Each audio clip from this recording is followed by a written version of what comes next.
Assalamualaikum warahmatullahi wabarakatuh. Perkenalkan, nama saya Nisha Ana Natalia dengan NIM 19040100067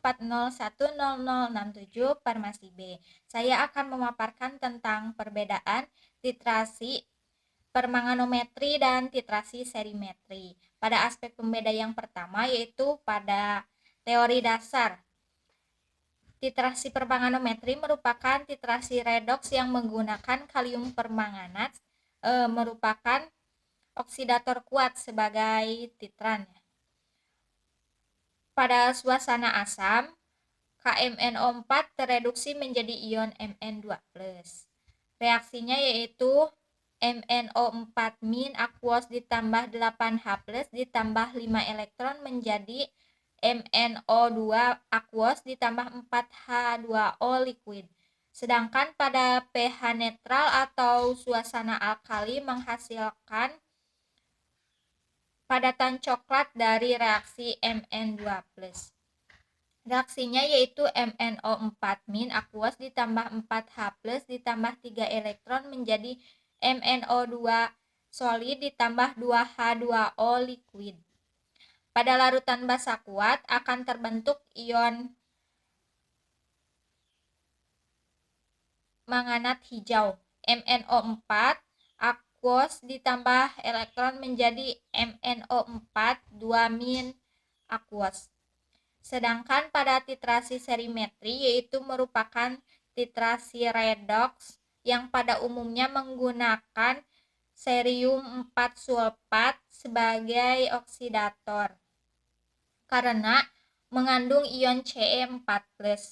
Ion Ce4+ akan mengalami reduksi menjadi Ce3+. Reaksinya yaitu Ce4+ ditambah elektron menjadi Ce3+. Titrasi dilakukan dalam suasana asam karena kebebasan yang relatif rendah mudah terjadi hidrolisis dari garam cerium 4 sulfat terjadi cerium hidroksida yang mengendap. Selanjutnya pada aspek prinsip titrasi permanganometri yaitu didasarkan pada reaksi redoks pada suasana asam yang melibatkan elektron dengan jumlah tertentu. Dibutuhkan suasana asam menggunakan H2SO4 yaitu untuk mencapai tingkat oksidasi KMNO4 yang paling tinggi. Ion Mn4- berubah menjadi ion Mn2+. Pada prinsip titrasi serimetri yaitu larutan uji dalam suasana asam dititrasi dengan larutan baku CeSO4 2 kali. Ion Ce4+ mengalami reduksi menjadi Ce3+. Selanjutnya aspek pembeda yaitu pentiter. Pentiter yang digunakan pada titrasi permanganometri yaitu kalium permanganat atau KMNO4, sedangkan pada serimetri yaitu cerium 4 sulfat atau CeSO4 2 kali.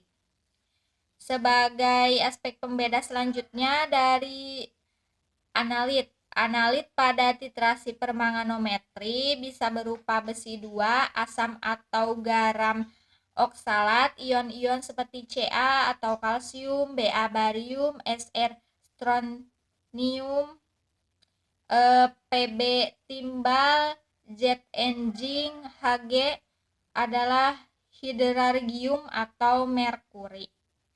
Sedangkan pada titrasi serimetri yaitu zat yang bersifat reduktor Fe2 atau Fe2 itu besi 2 fumarat, besi 2 glukomat, besi 2 sulfonat, hidrokuinon, vitamin K dan juga vitamin E. Yang selanjutnya yaitu indikator. Pada titrasi permanganometri itu tidak perlu menggunakan indikator karena KMNO4 bertindak sebagai autoindikator juga ya. Jadi dia mengubah warna yang cukup jelas. Jadi menunjukkan warna yang cukup jelas. Sedangkan pada titrasi serimetri menggunakan indikator Veroin sebagai indikator eksternal atau diphenyl sulfonat. Yang selanjutnya dari aspek titik akhir titrasi. Titik akhir titrasi dari titrasi permanganometri yaitu dari tidak berwarna menjadi warna ungu. Sedangkan pada titrasi serimetri yaitu dari warna merah menjadi biru muda atau juga biru pucat ya disebutnya. Selanjutnya dari aspek cara menentukan kadar. Cara penetapan kadar zat berdasarkan reaksi redoks dengan KMNO4. Hal ini dilakukan untuk menentukan kadar reduktor di dalam suasana asam dengan penambahan asam sulfat encer. Karena asam sulfat tidak bereaksi terhadap permanganat dalam larutan encer, itu pada titrasi permanganometri. Sedangkan cara penetapan kadar pada titrasi serimetri menggunakan larutan cerium 4 sulfat sebagai titer oksidator. Sebaiknya dilakukan di lingkungan asam karena reaksi akan lebih cepat. Pada suasana netral, cerium akan mengendap. Terjadi reaksi redoks pada saat ini di penetapan kadar serimetri. Karena pada saat titer oksidator ditambahkan ke dalam larutan reduktor yang akan dititrasi akan menimbulkan perubahan suasana dalam larutan.